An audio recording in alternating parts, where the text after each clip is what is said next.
Welcome to the Collective online experience. So this is a little bit different today because all week I've been in North Carolina and I have been speaking at a camp, and then I've been spending the last 2 days traveling back from North Carolina, getting back home. And so with the amount of time that it would take to get it recorded and edited and uploaded and everything, I'm needing to do it in the truck. So today will be a little bit different, and so, doing this safe, I have a camera duct taped on my dash, and then my daughter is going to read the scriptures out. There you go. And a little different today, but we are looking at James 5 still. We're picking up in verse 7. So we did James 1 through 6 last time. James 5, 1 through 6. And this time we're going to be picking up with James 7. And so she is going to read those. And I understand that it's a little bit harder to hear. I understand that even, the motion of the car as we're driving may be annoying. I get all of that. Listen to the audio, turn the screen away, whatever. But just wanted you to kind of know why this is the way that it is. So, James chapter 5, verses 7 and 8. We're going to do verses 7 and 8, verses 9 and 10, and then we're going to look at verses 11 and then verses 12. And there are going to be a few times where I'm going to have her read it 2 times in a row.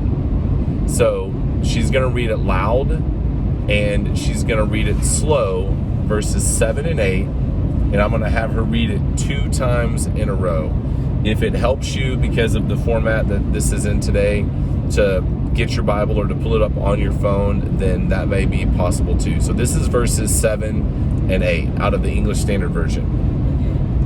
Be patient, therefore, brothers, until the coming of the Lord. See how the farmer waits for the precious fruit of the earth, being patient about it until it receives the early and the late rains. You also be patient. Establish your hearts, for the coming of the Lord is at hand. Okay, I'm going to read it one more time. Be patient, therefore, brothers, until the coming of the Lord. See how the farmer waits for the precious fruit of the earth, being patient about it until it receives the early and the late rains. You also be patient. Establish your hearts, for the coming of the Lord is at hand. So, again, I know I've said this a bunch of times. James knew what was happening in the early church. He knew what was happening in these churches that had expanded away from Jerusalem, that had moved and began to hear of these things that were concerning to him. That's literally the reason why the book was written. And patience obviously was something that was in short supply in many of these churches, at least to the point that James felt like he needed to address it. Think where a lack of patience can get a church in trouble, especially a new church, especially a church that has just been established. As you try to be who you were supposed to be, if you are quickly moving and not teaching the things that, again, like Acts 2, 42 through 47, they devoted themselves to the apostles' teaching. If you were quickly moving from something that was not in that same realm of the apostles' teaching, something that was based on scripture, if you were impatient and just wanting to do whatever you wanted to do, if you were impatient and you were falling into some of the things that were happening in chapters 1, 2, 3, and 4 of favoritism, of showing more to the rich than some of the other people, of not taking care of orphans and widows, if you were not careful to patiently wait for the things to occur that should occur, he looks at this idea of agriculture, which really, back in this day, this completely made sense to people that were involved in this church, in these churches. Agriculture was a big deal. They got it. They either were involved in agriculture or knew someone who was involved in agriculture, and they were able to think through the fact that you have to patiently wait for what you plant and how you deal with what is planted to take fruit, or to take hold in the soil, and to produce what you want it to produce. So as we think about that, and as I look at it, who the collective church NWA is, it's like, man, I have tried to be very, not that I'm smart like what James is saying, but I have tried to be very patient for us to become who we are to become. That's why, honestly, there may be some things that are some questions that people are asking me like, man, Chuck's never addressed that. We've not talked about that. And honestly, the answer is, it's because I'm trying to be patient. I'm trying to make sure that when we talk about, or when we kind of identify things about who we are and who we're going to be, that those are not just things that I have haphazardly built the church around, or just things that I have done without really doing like a deep dive in myself and a deep dive into what I believe is right for the Big C Church and the church that is the collective church. And so it's interesting to me that James is talking to people who are involved in this early idea of what it means to come together as a community of believers, and he's saying patience is a big deal. And I believe that that translates thousands of years to us, that patience for me, which is hard for me, I don't love to be patient. I can be, I have it within me to be, but I don't love to be patient. Like, I really want something, I want results. If there's a problem, I want to fix it. If there's, something that needs to happen, I want to be able to see that it happens, and I'd like to know the timetable of when it does happen. Building this church the way that I believe God has put it on me to build this church means that I have had to lean into patience when I don't want to always lean into patience. And I think it's a valuable thing for all of us to learn, that as you potentially have questions about where we are going as a church or what we are doing as a church, would you be able to give margin and space that I probably am aware of most of those things. I'm not saying I'm aware of all of them, but that I desire to move slow, as it is right to move slow. But I would love for you to bring those things to me, so you know that they're not completely things that I have not either thought about or taken time to think and to pray about. And if they are, then I definitely want to be able to add those and to be patient in those as well. Okay, so that was verses 7 and 8. Now this is verses 9 and 10. Do not grumble against one another, brothers, so that you may not be judged. Behold, the judge is standing at the door. As an example of suffering and patience, brother, take the prophets who spoke in the name of the Lord. Okay, we're going to read one more time, a little bit slower and a little bit louder. And this is verses 9 and 10. Do not grumble against one another, brothers, so that you may not be judged. Behold, the judge is standing at the door. As an example of suffering and patience, brother, take the prophets who spoke in the name of the Lord. Okay, now, two words come to mind there, grumble and judge. We looked earlier at the fact that we, in the previous parts of James, that we are not built to be the judge, that there is a judge, that is God. He is built for that role. He is built as an all-knowing, all-powerful, all-present God to be able to be the judge, and that is not our role. I also look at this idea of not grumbling. So when I'm hungry, and I do get hungry a lot, like when I'm hungry, my stomach does tend to grumble, and I cannot stand it when it gets to that point. I hate it so much. Like, I don't like the feeling of the grumbling, because it tends to kind of put me, I'm not at ease when that happens. It tends to kind of put this tension in me of what's going to happen, when am I going to get food, like all that kind of stuff. Again, thinking of the early church, thinking of grumbling and what would happen between people as the grumbling happened. I truly don't believe that the issue was that people had a hard time agreeing in some areas. I think the issue would have been that it turned into something that didn't lead to unity, but actually led to division. I truly believe that you can be inside of a community of people and not agree 100% on everything and still walk the same direction. I truly believe that you can be in a community of people and not agree about everything and still walk in the same direction. What you have to be focused on is that the path and the direction you are moving on the path cannot be compromised. Now, there may be times where I run on the path. There may be times that we walk on the path in a community of people. There may be times that we skip and we sing and we jump, and there may be times where someone needs to be carried. There may be times where we decide that we are going to rest at a certain point. There are going to be times that maybe we needed to move faster, move slower, things like that. Things that don't adjust the direction that God has put in front of us.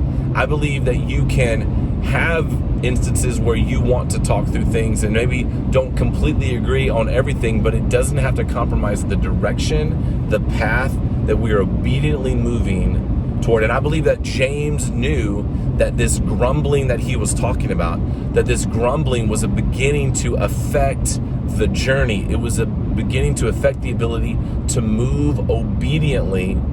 And then anytime that you throw around something like the fact that we're attempting to be a judge, and he's like, the judge is standing at the door, there's obviously a judge. Don't put yourself in a position to do something that you are not built to do.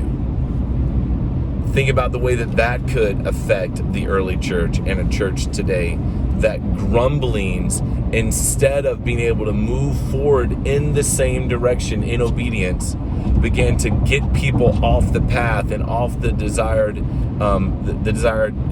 direction that they are trying to move as the church, as the Big C church, as the universal church, and in every single one of these smaller churches that existed, and in the lives of the individuals. I personally have seen grumblings wreck people within a community that is the church. I've seen grumblings wreck community. I've seen grumblings that led to judgment in places where we were not built to be the judge, bring division in a church when it didn't have to be brought, because what was happening is all of a sudden the direction that we are to obediently walk was being compromised, and people felt like they had to disconnect from that community in order to be in a better place, in order to be in a healthier place. So you're looking at these two examples, patience and walking together in the same direction obediently, as a big deal about what James is addressing with the early church. Now, I'm an opinionated person, and I'm an impatient person. So many times I look at this and go, oh my gosh, Chuck, you are literally built to cause issues. And I am. Ask my wife, ask my children, I am literally wired to create issues at times, because I want to be right, and I'm also very defensive about it when I feel like people don't either see me or don't see it as right, or disagree with me in a way that tends to make me feel less about myself. Now, a lot of that insecurity is my issue to deal with, but I do believe what it looks like is that we recognize that impatience and grumbling and trying to fill a role that we were not built to fill, not from a place of walking beside somebody and helping another believer know what to do, but that we are literally judging in a way that is something that God was built to do. We are literally grumbling in a way that takes away from the direction that we are supposed to move together in, or we are impatient.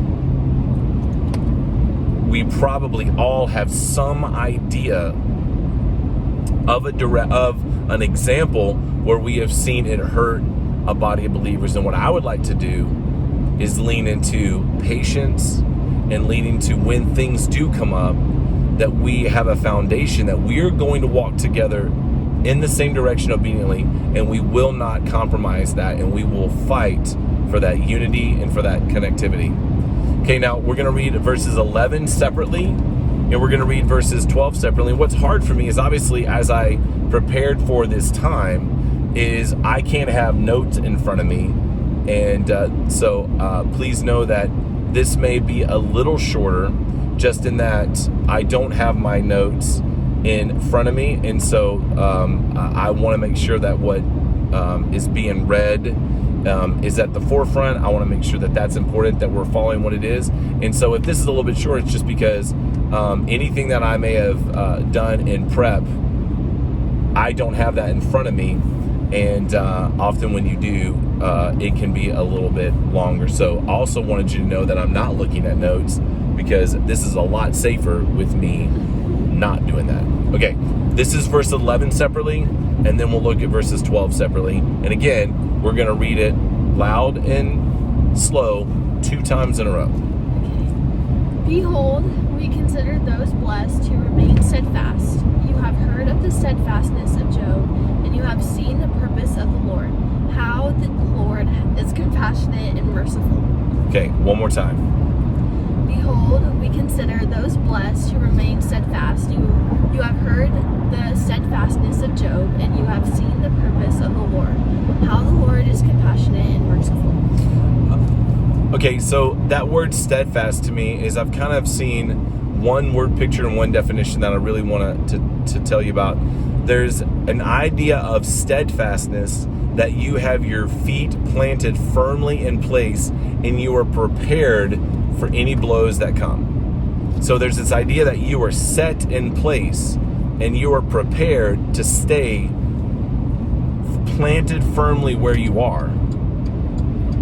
And that is an idea of being steadfast. There's also in the New King James Version, there's this idea that in Acts 2:42, when it talks about, and they devoted themselves, that the idea is that, and they continued, and then the next word in the New King James is steadfastly. And that word steadfastly there in context means to be of one mindset. So here's what I want you to think when you read this verse again, or when we read this verse again, is the idea of that you are firmly planted and positioned in a way to not waver and to not move, and that steadfastly has this idea that we are going to move together with one mindset. Now, here's the verse one more time, only verse 11. Behold, we consider those blessed who remain steadfast. You have heard of the steadfastness of Job, and you have seen the purpose of the Lord, how the Lord is compassionate and merciful. Now, Job is a rough story for me, but when you think about the steadfastness, you look at Job and you go, okay, there was an unwaveringness to Job.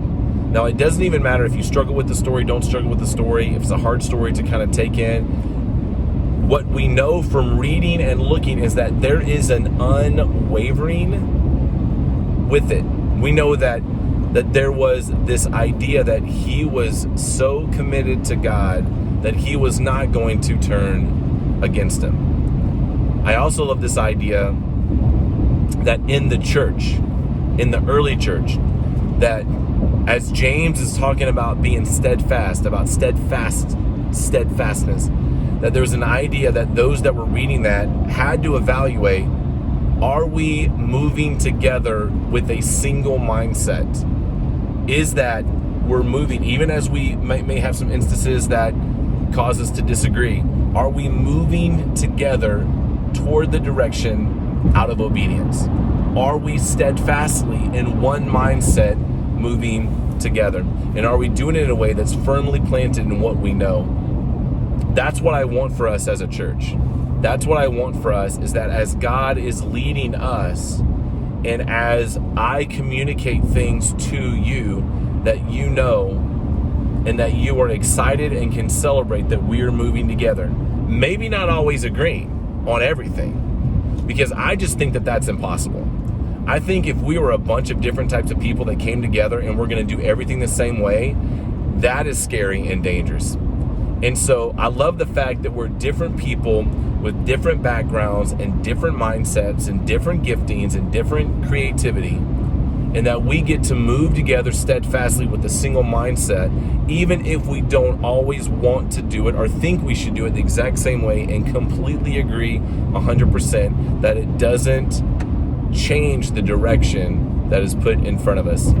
And the danger of that back in the early church was just, this was so key and so important that people were being reached, and people and families and communities were being changed as they were being, led to be committed to God. And I believe that that is important for us as well. And then we get to verse 12. As we end up this section that we're looking at, we get to verse 12. And so again, we're going to read it 2 times in a row, slow and loud, so you can hear it as we finish up today. But above all, my brothers, do not swear either by heaven or by earth or by any other oath, but let your yes be yes and your no be no, so that you may not fall under condemnation. Okay, one more time. But above all, my brothers, do not swear either by heaven nor by earth or by any other oath, but let your yes be yes and your no be no, so that you may not fall under condemnation.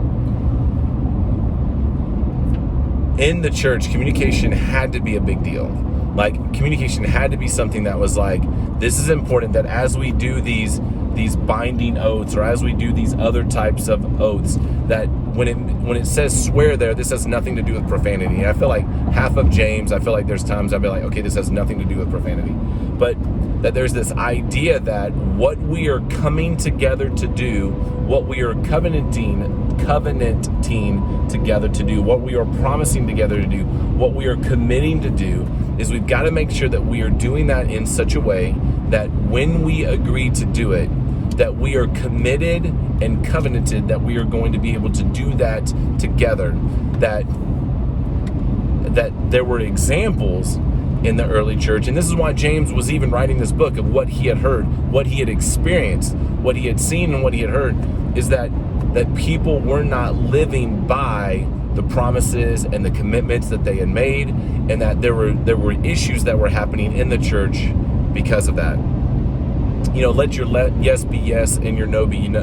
Let your yes be yes and your no be no. Like, I have heard that my entire life, but there is an honesty and an integrity and an authenticity there that, quite honestly, is like, if someone tells me yes, I want to know that it's yes without exception, that it's yes without any strings attached, that it is a yes, and here's why, that there's an authenticity to that yes. And if it's a no, here's why, even if it's hard to hear, that there's an authenticity to that no, and why I am telling you this no, letting your yes be yes. There's nothing behind the yes, and here's why we are saying yes to this thing, and there's nothing behind the no. Here's why we're saying no to that there's a transparency, and there's no hidden agendas behind either answer at all. Some of the hurts that I feel like people have at times is that they don't trust the answers that they've gotten in a religious community, in a church community at times, that there could potentially be something behind a yes or behind a no. And I believe that we know, as we look at what the early church was going through, that could have been detrimental and completely divisive. And I believe that now, for who we are, that could be completely detrimental, completely destructive, and completely divisive. So as we look at these things, we look at this impatience. We look at this idea of what it looks like to grumble in such a way that it pulls people off the direction that we're supposed to go. Then we look at this idea of staying steadfast with one mindset and firmly planted where we're supposed to be. And now looking at this idea of what we say, let's have transparency and honesty, that what we say we're going to do, we do, and that you trust the church, the Big C church, that you trust the local church, that what we say we're going to do and the reasons we're going to do it are the reasons that are true, that are part of truth. Now these verses, it's easy for me, just to be honest, just to read this and go, man, that's important, but I don't know how to actively pursue that for the Collective Church NWA. So I just want you to know that I believe that it's a call for me to be aware of impatience in my life, of a call to be aware of where disagreement could lead to grumbling, could lead to getting off the vision and off the directional path that we have toward obedience. I believe that it's a call to be aware where I might not be a part of a single mindset, that I may not be a part of being firmly planted if I'm not careful. I've got to make sure that the things that are important to the collective are important to God. And then looking at verse 12 is just making sure that as, you know, we're about 9 months now with the church, is that what we say we're going to do and why we do it and the answers that we give for it, that there's truth and honesty and transparency with wisdom. That doesn't mean that everything has to be said, but there's got to be trust that transparency and wisdom are a part, and that when we give an answer, that we don't have a hidden agenda behind the answer.